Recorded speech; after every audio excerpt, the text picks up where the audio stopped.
Hey, welcome to another episode of Speak African. And I'm just so happy to be here with my boy Isaiah Rucker, but just very encouraged by what he's doing as a motivational speaker, helping people write books, has a phenomenal business model, and is doing great things in the community. And he's a friend of Africa. And so we're meeting at Ethiopia Cafe, and we have our coffee here, and then we're going to enjoy some food, right, with some bread and break bread together. But really, two questions, and I'm just let you speak to that. How did you first launch into the motivational speaker role, and then talk a little bit about your unload, unpack, unlock, and unveil, and still speak a little bit to that because he has books about that. So yeah, go ahead. My name is Isaiah Rucker Jr., motivational speaker. I call myself the champion motivational speaker. It's coined because the people that I work with always say, hey man, you champion motivation. And it's the motivation to move, not necessarily inspire, but to move. I jumped into motivational speaking. I went through a radical personal development training course with my mom.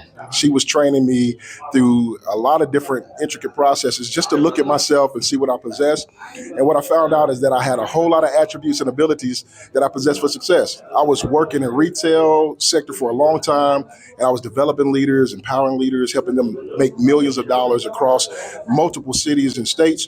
And I was like, man, I have all these abilities. Why not utilize them for myself? And so in a span of 60 to 90 days, I became a motivational speaker. My wife was on board, so I knew it was time to go. I decided I was going to write a book. I opened my business, my brand, Unloaded. I made the shirts. I became a notary public. I became a real estate agent right here in Dallas, Texas. And I was like, you know what? I got a lot going on. If I can unload all of this, surely somebody else can. And I wanted to present that to the world. I wrote the book. It's called Unloaded. So it's helping individuals unload, unpack, unlock, and unveil every attribute and ability that they already possess for success. Not something that you have to go find, but what you already possess. And that process is this. First of all, you unload. And what's beautiful about this is that it's me looking at myself, and it may take a little time, but me looking at myself, unloading, putting everything on the table. And I help people understand how to put that in brackets because there's a lot of information you carry, right? I got almost 40 years of life. How do I put all that on the table and look at it? Well, I look at my emotions, my experiences, and my education. And education can be a whole lot of different things you learn from your family, things you did in school, certifications, and things like that, what you possess. And you just bracket it out like that. And so how do I respond in certain situations with my emotions? What kind of education did I have? And what experiences do I have? And when I talk about experiences, I'm talking about exchanges of value, right? Those are true experiences when there's an exchange of value. And sometimes those exchanges of value are not always pleasant experiences, but you learn something from them. And so you want to put that down in front of you and see what you have in your possession. And that's your inventory, right? You take your inventory. That's how you unload. That helps us get to the next section, which is unpack. So everything that I unloaded, I have to unpack it. I got to determine whether it's wealth or weight. If it's wealth, it's going to help me get to my dreams, my goals, and my aspirations. But if it's weight, it's holding me back. It's slowing me down. It's making me sluggish. And I got to offload that as quick as possible. I got to take the things that are wealth and I got to start working on those.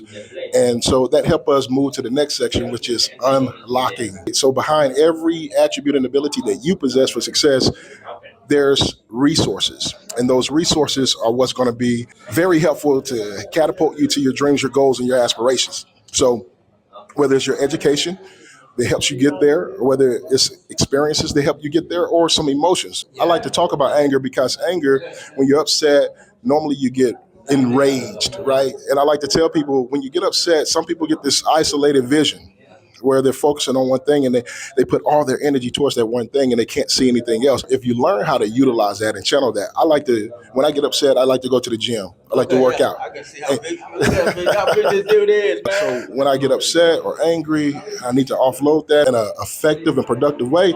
Go to the gym, work on my physical health, work on my physical being. It just depends on how you construct those emotions to produce in a positive way for you.